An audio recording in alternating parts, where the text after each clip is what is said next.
This Week with George Stephanopoulos starts right now.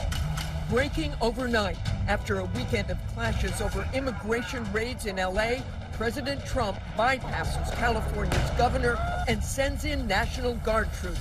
We'll have the very latest. Public breakup. After Elon Musk lashes out at President Trump's signature spending bill, the escalating feud exploding into a string of personal attacks and threats. Elon and I had a great relationship. I don't know if we will anymore. This morning, Rachel Scott with new reporting on the fallout and Jonathan Karl's exclusive interview with House Speaker Mike Johnson. So I was surprised by Elon's sudden opposition, and look, I hope they reconcile. And You have two kids, they fight. Sometimes you let them fight for a little while. this morning, we get exclusive reaction to President Trump's assessment of the war from Ukrainian President Volodmyr Zelenskyy and astonishing new video of Ukraine's drone attacks on Russian warplanes. They knew what parts of that airplane to hit. Yes. Because you have airplanes here in Yes. museums. Yes. They knew exactly where to hit. We'll take you inside one of those Ukrainian drone factories as Russia intensifies its attacks. They don't want to stop the war. This is the problem. We're one-on-one with President Zelenskyy, another This Week exclusive. From ABC News, this is a special edition of This Week. Reporting live from Ukraine, Martha Raddatz. Good morning and welcome to This Week. We are coming to you from Ukraine's capital of Kyiv today, just days after the Ukrainians pulled off that unprecedented drone attack on Russia's fleet of bombers. This morning, we have remarkable new video, a drone's eye view from that attack, and we'll have new details about that operation in our exclusive conversation with Ukraine's President Zelenskyy. But while the battle between Russia and Ukraine rages on here, in the U.S. at this hour, President Trump has ordered 2,000 National Guard troops to the streets of Los Angeles after major clashes over immigration raids. President Trump taking the extraordinary step of bypassing California's governor and calling up the Guard, the first time a president has bypassed a state governor since 1965. Trevor Ault is in Los Angeles with the latest. Overnight, as clashes around Los Angeles intensify, President Trump stepping in, ordering 2,000 National Guardsmen to Southern California, with angry crowds protesting his administration's aggressive deportation efforts. Those National Guard troops arriving in Los Angeles County this morning. It follows 3 consecutive days of demonstrations after coordinated ICE operations across the city, sparking outrage and devolving into disarray. Dramatic images capturing the escalating chaos. Protests centered around the city of Paramount. Agents swarming this Home Depot there. Some protesters setting fires, breaking glass, and vandalizing buildings. Police in riot gear attempting to disperse crowds, pelting them with tear gas, flashbangs, and rubber bullets. Governor Gavin Newsom slamming Trump's decision to deploy the National Guard, which Newsom did not request, warning the move is purposefully inflammatory and will only escalate tensions. The White House defending the president's action, saying it will address the lawlessness that has been allowed to fester. We're going to continue doing our job. We're going to push back on these people. Secretary of Defense Pete Hegseth even threatening to send in active duty military, posting online, if violence continues, active duty Marines at Camp Pendleton will also be mobilized. They are on high alert. In a phone call with our Los Angeles station KABC, Los Angeles Mayor Karen Bass refuting the notion that the city needs the National Guard's assistance. I do not believe that that is called for because I am confident that LAPD and other law enforcement agencies like the sheriffs can handle things in Los Angeles. Typically, the federal government sends in the National Guard only at the governor's request. But Trump is bypassing Newsom, marking the first time a president has bypassed a state governor since the civil rights movement. Trump citing a specific provision of the U.S. Code on Armed Services that allows for the federal government to deploy the National Guard if there is a rebellion or danger of a rebellion against the authority of the government of the United States. And overnight, President Trump thanked the National Guard for a job well done, but we've actually seen them just arrive here this morning, getting set up with riot gear, all of these armored vehicles. So far, a lot of the response has been local law enforcement with some federal officers, but they are clearly gearing up for what could be another intense day of clashes. Martha? Trevor Ault in Los Angeles. President Trump's move is just the latest after a momentous week in Washington, with the explosive falling out between President Trump and Elon Musk dominating the headlines. For more on that rapidly changing drama, let's go to my This Week co-anchor, Jonathan Karl in Washington. Good morning, John. Good morning, Martha.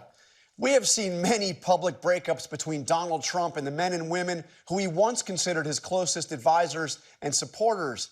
But the scene that played out in front of the cameras this week and on social media was unlike any we had ever seen. It was a remarkable break between two of the most powerful men in the world, their alliance now in tatters after Elon Musk publicly bashed President Trump's top legislative priority and then launched a flurry of personal attacks.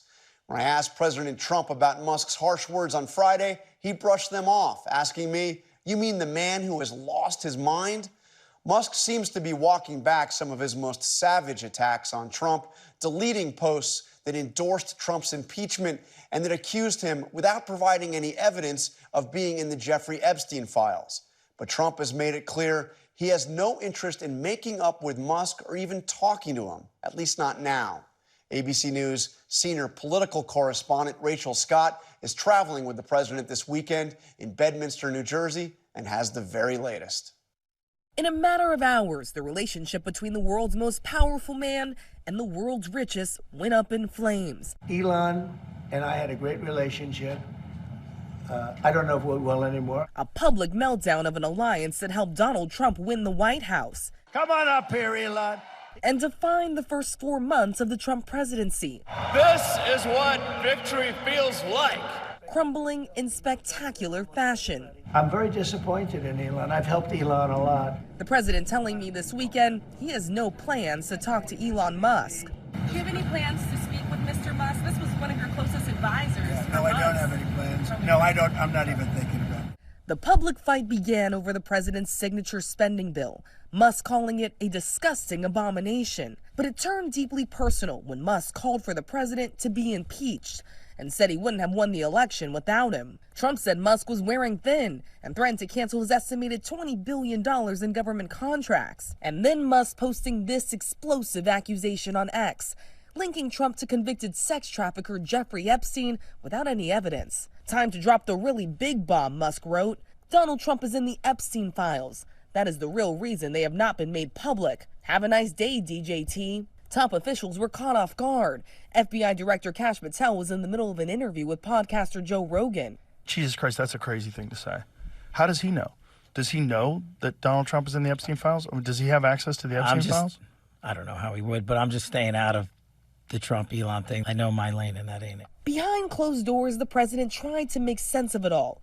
According to sources, he was aware Musk was frustrated that tax credits for electric vehicles had been cut from the bill, and that his friend's nomination for a top role at NASA had been pulled. But sources also told ABC News Trump told allies the outburst happened because of Musk's alleged drug use. And by Friday night, Trump was trying to turn the page. Honestly, I've been so busy working on China, working on Russia, working on Iran, working on so many things. I'm not thinking about Elon. You know, I just wish him well. So Elon Musk has since deleted many of those social media posts, including that one about Jeffrey Epstein. The president dismissing those claims. As for that Tesla that the president once bought to support Elon Musk that was sitting on the White House complex, I am told by a senior administration official the president is now either considering selling it or giving it away, John. And Rachel, we saw the news overnight that the president has sent 2,000 National Guard troops to Los Angeles. This comes as we have seen increasing pressure from the White House on ICE to increase those deportations. John, we are learning that the administration is putting immense pressure on ICE to ramp up their deportation efforts, so much so that sources tell us that during a private meeting between Deputy Chief of Staff Stephen Miller and senior ICE leaders, Miller pushed and encouraged ICE officials to triple the number of daily arrests up to 3,000. This administration moving forward with those sweeping ICE raids, Sean. All right, thank you, Rachel. And I am joined now in the studio here by Speaker of the House, Mike Johnson. Welcome to This Week. So glad to be with you. Thanks for having me. Let me start with the news overnight in Los Angeles. President sends the National Guard troops in. Gavin Newsom, the governor of California, said that this was purposefully inflammatory and will only escalate tensions, that they're not needed. They have the situation under control. Do you have any problem or any concerns about the president sending in the National Guard to a place where local authorities say that they're not needed and could be harmful? I have no concern about that at all. I think the president did exactly what he needed to do. These are federal laws. We have to maintain the rule of law, and that is not what is happening. And Gavin Newsom has shown an inability or an unwillingness to do what is necessary there, so the president stepped in. That's real leadership, and he has the authority and the responsibility to do it. Secretary Hegseth said that active duty Marines there at Camp Pendleton, there by San Diego, are on high alert and could be mobilized. Could we really see active duty Marines on the streets of Los Angeles? You know, one of our core principles is maintaining peace through strength. We do that on foreign affairs and domestic affairs as well. I don't think that's heavy-handed. I think that's an important signal. You don't think sending the Marines into the streets of an American city is heavy-handed? We have to be prepared to do what is necessary, and I think the notice that might happen might have the deterrent effect.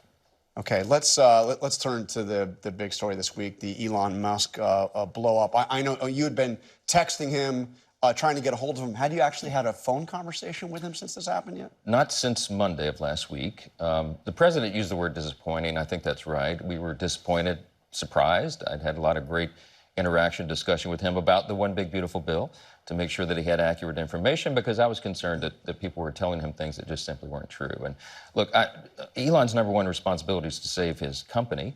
The president and I have the responsibility of saving the country, and that's what this bill does, and we're really excited and proud of this product, and we're going to get it delivered.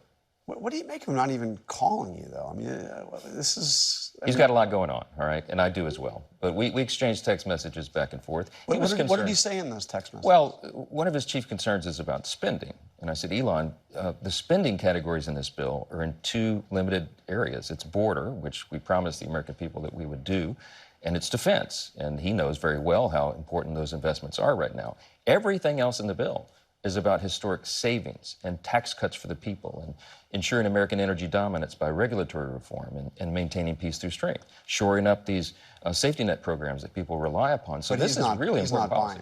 He's not buying it. And he's gone on X and he's urged, and these are texts, these are posts that he has not deleted, saying kill the bill. Have you seen a reaction? He's actually asked people to call their Congress members. Is that happening? It's not happening, and we checked with colleagues. He's got 220 million followers. Yeah, and I don't think people are taking that directive. We've got almost no calls to the offices, any Republican member of Congress. And I think that indicates that people are taking a wait-and-see attitude, some who may be convinced by some of his arguments, but the rest understand this is a very exciting piece of legislation. I'm going to say this. Look, I didn't go out to craft a piece of legislation to please the richest man in the world. What we're trying to do is help hardworking Americans who are trying to provide for their families and make ends meet. Those are the people that are going to be excited about what this legislation produces. This is going to be jet fuel to the U.S. economy. And I tell you what, all wages are going to rise. There's going to be more jobs and economic opportunity for more people. We cannot wait to deliver that, and the sooner the better. Well, the president suggested he could cut Musk's contracts. Obviously, Musk companies rely heavily on government contracts. Can he do that? Is that something he should consider? Look, I'm not going to get into the strategy of what happens with all of that. I mean, what I'm trying to do is make sure that all of this gets resolved quickly, that we get the One Big Beautiful Bill done, and that hopefully these two titans can reconcile. I think the president's head is in the right place, and he said a couple of days ago he's moving on because he must. He has a huge number of responsibilities on his plate, and he can't get caught up in a Twitter war. Yeah. The tweets are something that whatever we call them now. I know. I get lost in all that. But he, you know, these were incredibly personal. I mean, and suggesting that Trump should be impeached and removed from office, replaced by J.D. Vance.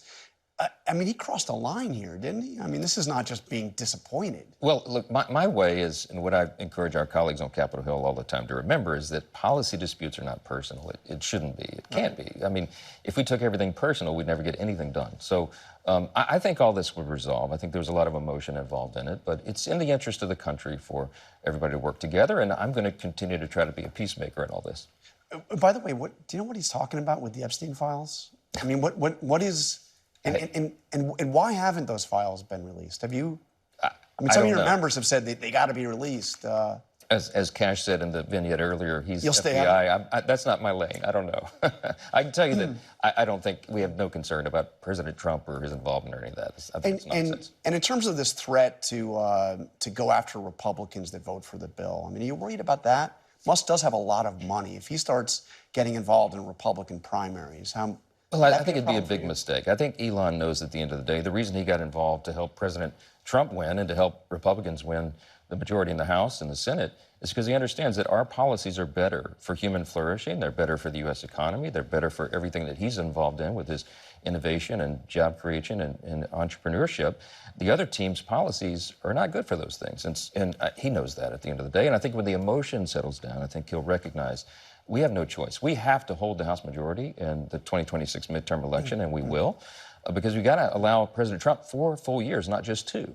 If the Democrats took over control of the House, I guarantee you that they would try to impeach President Trump in the first week of that new Congress in January 27, and that would be a disaster for the country, for our public policy, for the economy, and everything else. So we have to keep this leadership team in place, and we will, and we're going to deliver for the people, and they're going to reward it. So on the bill, there's this provision that limits the ability of states to regulate artificial intelligence for 10 years.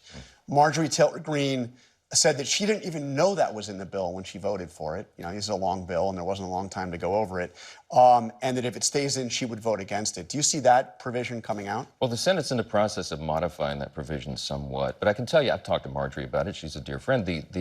The rationale behind this is that you can't have a patchwork of 50 different states hyper-regulating or smothering it with red tape because, frankly, we would lose our edge. AI is a very important thing for the future and for national defense, and we're in a race with China and other countries on this. If we smother this thing with regulation and stop the innovation, we could do real harm for the national security interests of the country, and that's the thought behind this. But on a larger question is, I mean, she's not the only member who said that they didn't know that something was in the bill when they voted on it. Look, I'll just say this. This bill was developed over 14 months of work, endless hours of conversation, debate and conversation. Every single member of the House Republican Conference was involved in it at some level. The legislation was passed in phases, so we had 11 different committees push their products out over a series of weeks, and there was plenty of time to review the bill. I mean, to the extent the final version, there wasn't that much time. Well, no, but the final version was literally taking the 11 components and stitching it together. There was a manager's amendment at the end that had minor modifications, but everyone was well aware of what was in the bill. So let me ask you about a couple of other specific provisions that caught my eye. One, there is a provision that eliminates a tax on gun silencers. Now, this is a tax that has been on the books for about 100 years.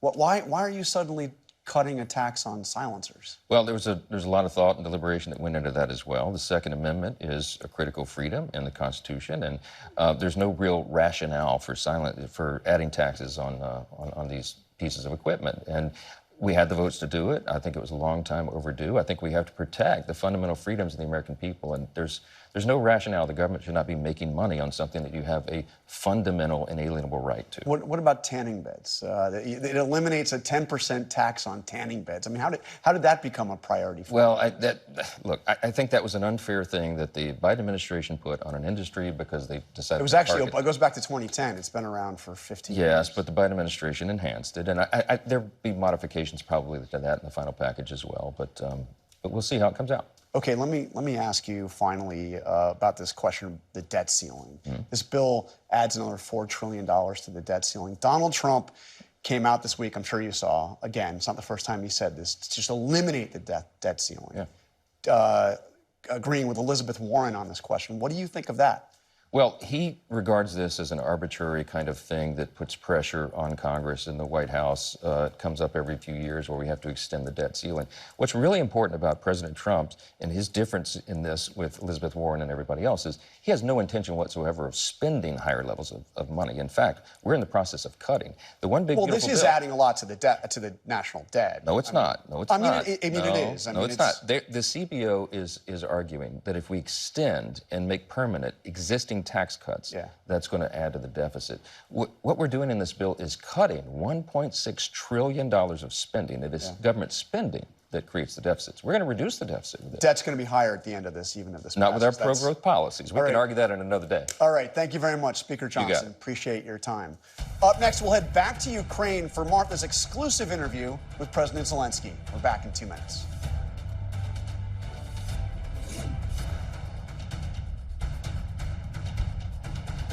Welcome back. This has been an extraordinary week here for us in Ukraine, from taking shelter in bunkers while Russia pounded this country with unrelenting missile attacks to an exclusive and sometimes emotional interview with Ukraine's President Volodymyr Zelenskyy. We talked to him about his relationship with President Trump and his reaction to Trump's controversial comments comparing this war that Russia started to a child's fight in the park. Zelenskyy, sometimes in English, sometimes Ukrainian, also gave us fascinating new details about Ukraine's audacious attacks deep inside Russia. And look at this remarkable new video from one of the more than 100 relatively cheap Ukrainian drones that spread out across Russia, aiming for military airfields and eventually taking out billions of dollars of Russia's nuclear-capable strategic bombers. An operation right out of a spy novel, and that is where we begin. Let's talk about Operation Spiderweb. Please. So you believe you did destroy maybe 40 aircraft? 34. Others say maybe 10 to 20. How many did you destroy? We think, and we have our analytics that we destroyed 34% of their strategic air jets. President Zelenskyy describing the operation as complicated and clandestine. 18 months in the making, so secretive, not even the U.S. was informed. We have to prepare such plans, and we are not stopping. We have to prepare such plans because Russia can't, because we don't really know if they will stop this war. They don't want to stop the war. This is the problem. The key to the plan, Ukrainian drones just like these, which the president's office arranged for us to see this weekend, simple yet deadly, packed with an explosive unit. This is one of many drone production facilities across Ukraine, spread out across the country. We can't tell you exactly where we are because obviously these facilities are Russian targets. The 100 drones used in Operation Spiderweb were smuggled into Russia, hidden in containers with remotely controlled, retractable roofs. Watch this video circulating online showing one explosive drone lifting off and heading to its target. And now the new video from a drone itself lifting out of the truck, traveling toward one of the Russian airfields. Smoke already billowing from the ongoing drone attacks. The drone flying over fields and houses, surveilling the airfield, where pilots can see some of the bombers already in flames.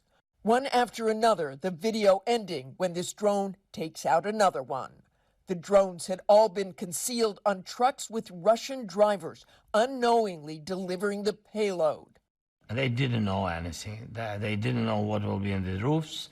They didn't know just because they didn't know what will be. That's why they didn't know when it will be and where. So I think this is important, very important. And those drones and the Ukrainian pilots guiding them, knowing the Russian aircraft's most vulnerable spot, where the fuel is held, after examining old Soviet aircraft still in Ukraine and on display. And we have heard that they knew what parts of that airplane to hit. Yes. Because you have airplanes here in museums. Yes. They knew exactly where to hit. And they did it exactly what was in their idea, step by step. They did very clear this operation. Zelenskyy tracking the operation in real time, minute by minute, watching billions of dollars worth of Russian aircraft go up in flames. I mean this for Russians, more than $7 billion. And the drones not very expensive. Yes, not. Yeah, we use cheap drones. Zelenskyy had held off the operation in hopes a ceasefire would be reached, but with no progress on talks and what he sees as an emboldened President Putin, he said it was time to pull the trigger. Putin не хоче закінчувати. I feel strongly Putin does not want to end the war without total defeat of Ukraine, he told us. President Trump told our Terry Moran in an interview, a recent interview, that he does believe Putin wants peace. You think he's wrong. При всій повазі до With all due respect to President Trump, Zelenskyy says, I think it's just his personal opinion. Trust me, we understand the Russians much better, the mentality of the Russians, than the Americans understand the Russians. I know for sure Putin doesn't want to stop the war. President Trump long claimed he could end Russia's bloody war in Ukraine within 24 hours of taking office, a deadly conflict that since Russia's invasion in 2022 is estimated to have killed or wounded nearly 400,000 Ukrainian men, women, and children, and killed or wounded 1 million Russians fighting for Putin. Trump this week comparing it to 2 children fighting in a park. Sometimes you see 2 young children fighting like crazy. They hate each other and they're fighting in a park. And you try and pull them apart. They don't want to be pulled. Sometimes you're better off letting them fight for a while and then pulling them apart. President Zelenskyy strongly refuting that notion. Ми не гралися. We are not playing in the park with the Russians like 2 boys, 2 kids. Putin is not a kid, Zelenskyy said, describing him as a maniac. So we can't compare and we cannot say, okay, let them fight for a while. Zelenskyy adding, and it's not about President Trump. Anyone living thousands of miles away can't fully understand the pain. Even parents who live in Ukraine cannot feel the pain of those who lost their children. The president telling the story of a man who lost his wife and 3 children in a missile strike, who told Zelenskyy, Кожний ранок. every morning I'm just looking for my family. I am looking everywhere in the flat. I still feel that it was a nightmare. I go outside, I see a father who holds his little girl's hand, and the girl is just like my dead daughter. I feel physical pain. I can't do anything about it. It is limitless. Ми не діти з Путіним. That's why we are not kids at the playground, Zelenskyy says, adding, Putin is a murderer who came to the park to kill kids. It is something Zelenskyy says he has tried to convey to President Trump, but the relationship between the two has been tumultuous. In February, that Oval Office visit spiraling out of control. You're right now not in a very good position. You've allowed yourself to be in a very bad position, and he happens to be right about it. From the very beginning of the war. You're not in a good position. You don't have the cards right now. With us, you start having cards. But right now, you don't. You're playing cards. You're playing cards. You're gambling with the lives of millions of people. You're gambling with World War III. We all saw that Oval Office chaotic, disastrous meeting. I know after that meeting, you tried to repair that relationship. Tell us what it was like in the aftermath. Це дуже складно. Я тому, як мені почувалося. It's quite complicated, Zelenskyy said. You could watch it live, and it was very clear and very straightforward. I used to remind everyone cameras don't lie. Everybody could see on their television screens. I think the result of that meeting, I was very honest and open when I said that a small country is fighting for its life against the giant with all that evil that they brought with their army and their weapons to our land. Не 100 тисяч, а 90. 631 children lost their lives, he said. For some, those are numbers. But for me, he said, it's important that I defend my position. And I was trying to do that in the Oval Office. It would be months before the 2 leaders spoke again in person when they sat down together for that hastily planned meeting at the Vatican after the death of Pope Francis. Those images from that meeting at the Vatican were very powerful. You looked very intense, like you were getting along, like you were getting your message through. Did your relationship with President Trump change that day, and does it remain changed? Я не знаю. Я би хотів би вірити, що так. Zelensky saying he would like to believe that the relationship has changed for the better, but adding, I don't know for sure. I can't give you 100% guarantee. The Ukrainian president also telling me he would like more communications with President Trump, saying there are people who communicate with the president more than me, and they deliver different messages to him. Does President Trump believe that Russia is winning this war, do you think? Yes. Has he told you that? I think he's publicly said about it, and I know that he shared this information with some people around him, and I think the separation, and I said it a lot of times, it's not true. It's not a victory when you really spend 1 million people. What Zelensky wants is more pressure on Putin, much stronger sanctions, which Trump has threatened but hasn't put in place. Починаючи від санкцій, I am convinced that the President of the United States has all the powers and enough leverage, he said, to unite European leaders, adding, they are all looking at President Trump as a leader for the free world, a free democratic world, and they are waiting for him, so he has to do it. He must. We also asked President Zelensky about military aid from the U.S., which could be ending. He said without it, there is a greater chance Russia will win, and Ukraine will suffer much more loss of life, much more. And yet, he has not given up hope. Ceasefire talks, which have gotten nowhere so far, are scheduled to resume Monday. Coming up, we'll head back to Washington. John Carl and the roundtable break down Elon Musk and Donald Trump's very public breakup. We'll be right back. All right, let's bring in the roundtable. Former New Jersey Governor Christie, former DNC Chair Donna, Brazile, and former RNC Chair and Trump White House Chief of Staff Reince Priebus. Okay, Elon, Musk, Chris, I got to ask you about this, but first, if you don't mind, I'm going to play something you said to us earlier this year. Let me play. Oh. When you initially begin in that role, you have enormous influence. And he loves having you around, and he loves listening to you, and you're the best thing in the world. It will always decline.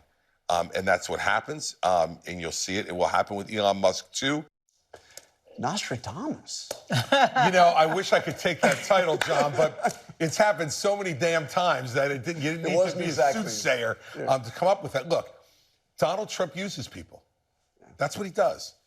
He needed Musk during the campaign. He needed hundreds of millions of dollars to counter what was a Democratic fundraising advantage. He needed someone to do that, and he went to the richest man in the world.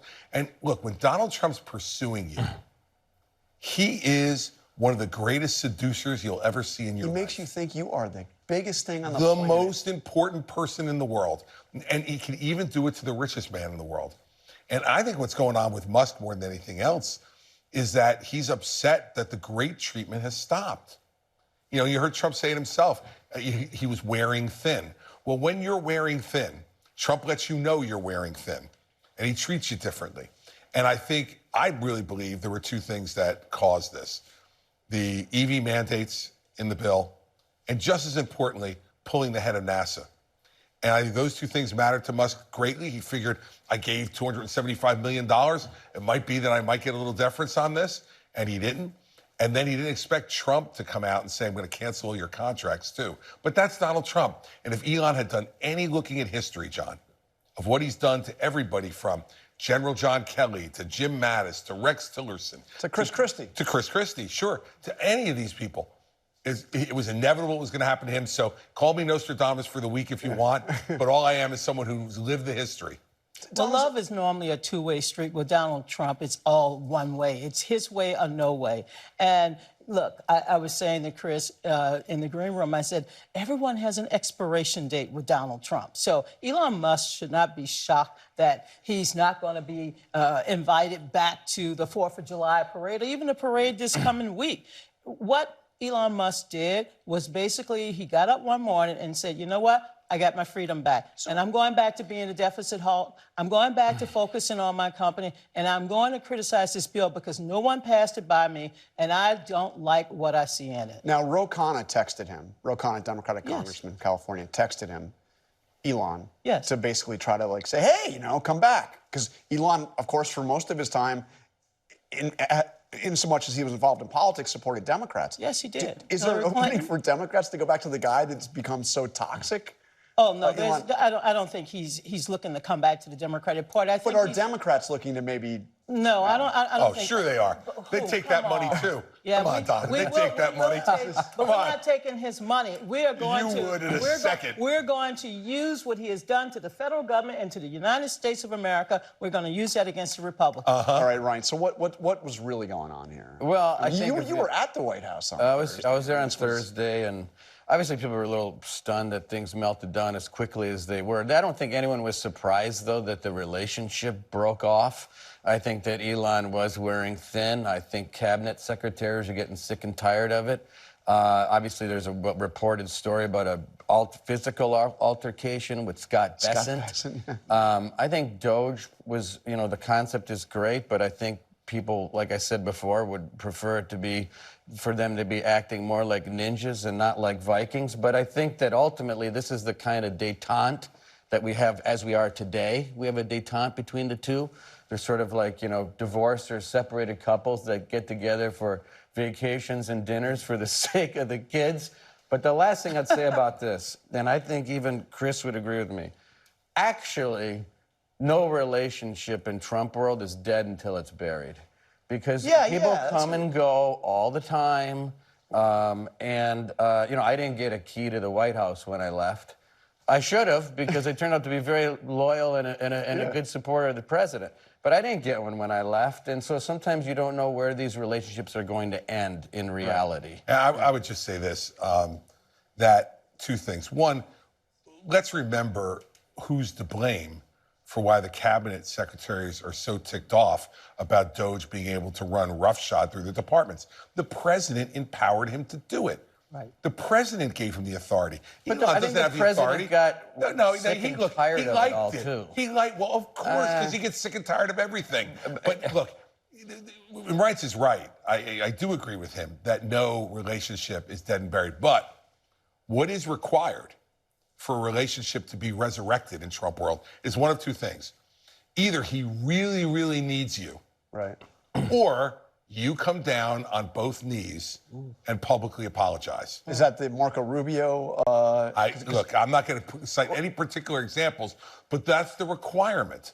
It's got to be one of two things. Either he really needs you for something, or you get down on both knees and publicly apologize to him, because then, once again, in this case, though, in this particular relationship, though, Elon Musk needs Donald Trump more than Donald Trump needs Elon Musk. He's not getting reelected. Elon Musk got the DOD, the DOT, environmental. I mean, he could really hurt. He could really hurt. Yeah, I mean, come on, guys. He absolutely. Who's going to replace SpaceX?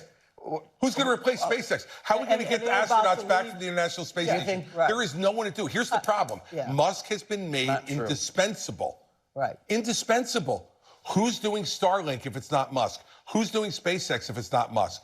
Who's been successful in electric vehicles in this world? I think Donald Trump, if he pushes it too far, is now outside of government. He's not going to care. It's not within the government, although Doge continues to exist and wreak havoc on our country. Okay, let me ask you, another big story Friday was Abrego Garcia is suddenly back in the United States. This was Pam Bondi announcing the news. We want to thank President Bukele for agreeing to return Abrego Garcia to the United States. Our government presented El Salvador with an arrest warrant, and they agreed to return him to our country. Okay, so help me understand what's going on here, because they were saying they couldn't get him back, and now he's back, and now, of course, he's charged with very serious crimes. But what's going on here? What's the move? Well, I don't know what motivated the move back, because I think people have sort of forgotten about this issue, and the Democrats were bleeding on this idea of trying to protect the felonious illegal immigrant. But now the best case the Democrats have is that they were fighting for the due process rights of a person who is beating his wife, who is here illegally for 14 years, who is trafficking humans across the country by the hundreds or thousands, and it didn't turn out well for the Democrats. But they were saying they couldn't get him back, and now they got him back. I don't know why they got him back, but if you're going to defend this guy, you're losing. It's not about defending an individual. It's about defending the rule of law and giving him due process. It's not just about him. It's about our system of government. And if we lose focus on that, then who are we? Look, he is going to have to face these trumped-up charges. I think some of these charges are trumped up. And he's going to have, hopefully, good legal defense. Wait a minute. You're protecting this guy already? I don't even know this guy. How do you know it's trumped up? Because they look like they just wanted to throw something at him to get him back into the country and to say, well, you're going to... I mean, the point is now he does have due process. But at least he has due process. That's the point now. He has due process. He will have an opportunity. All right, I've got one more thing before we go. We don't have much time. I want to show some pictures here of what was coming into Washington over the weekend. We saw a whole line of tanks. Those are tanks. Those are Abrams tanks coming into Washington for the big, beautiful parade, is it? Donna. Coming into Washington, hopefully to celebrate the 250th anniversary of the Army. My daddy was a Korean vet, served in and with valor. So I hope that's why they're coming. I understand that the president is making it about himself, but also remember, this is the 250th anniversary, also the Navy and the Marines. So maybe we'll figure out a way to celebrate those branches of our military as well. But is there something about it, you know, the Army says $40 million will be their costs for this. That doesn't include the security costs and everything else. And tearing up our streets in Washington, D.C. I hope they will pay for. Well, look, with all the conversation we've had about spending over the past week or two, $40 million is a lot of money. But on the other hand, if we're using it truly to celebrate the men and women who have fought and died for this country over the last 250 years, I'm all for it. They deserve that type of praise. They deserve that type of attention. And I hope that what the American people take out of this is that we are pretty lucky, John, pretty lucky to have the men and women who've been willing to fight and sacrifice for us. All right, coming up, Martha has a remarkable story of resilience and recovery in Ukraine. You won't want to miss it. We'll be right back.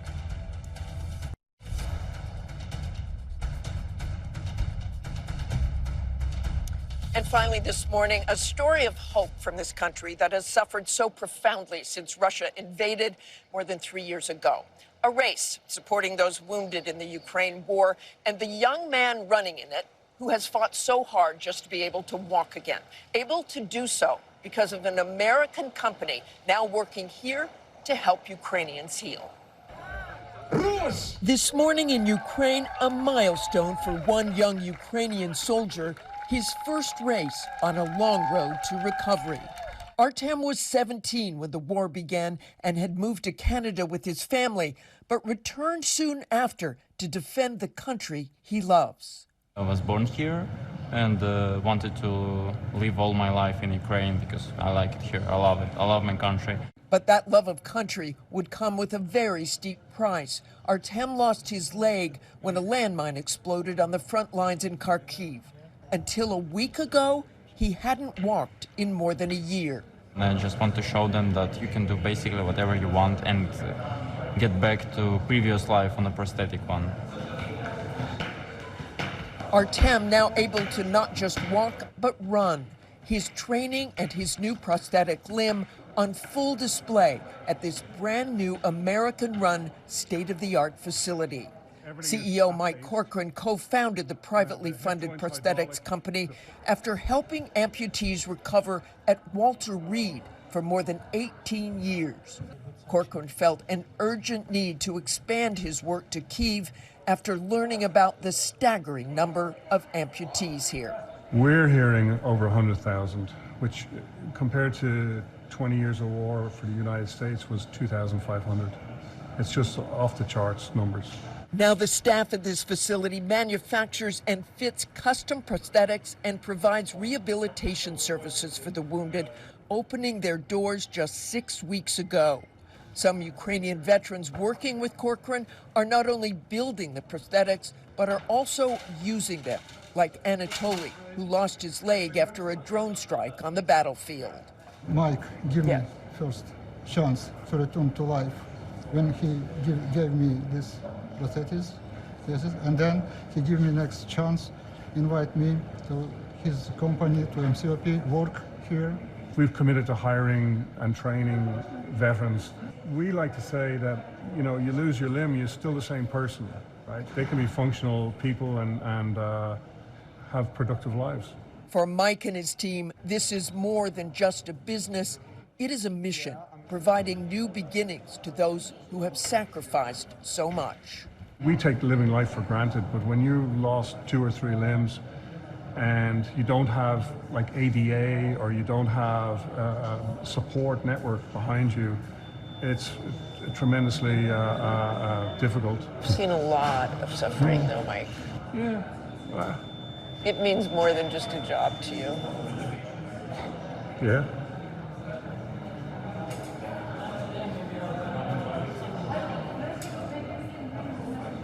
It's more than work. You're helping the future of Ukraine. Yeah. I mean, they're great people. Really, the people are fantastic. Their resilience here is something to be proud of, you know. Remarkable people, a remarkable team, remarkable work. That's all for us today. Reporting from Kyiv and from Washington with John Carl. Thanks for sharing part of your Sunday with us. Check out World News Tonight and have a great day.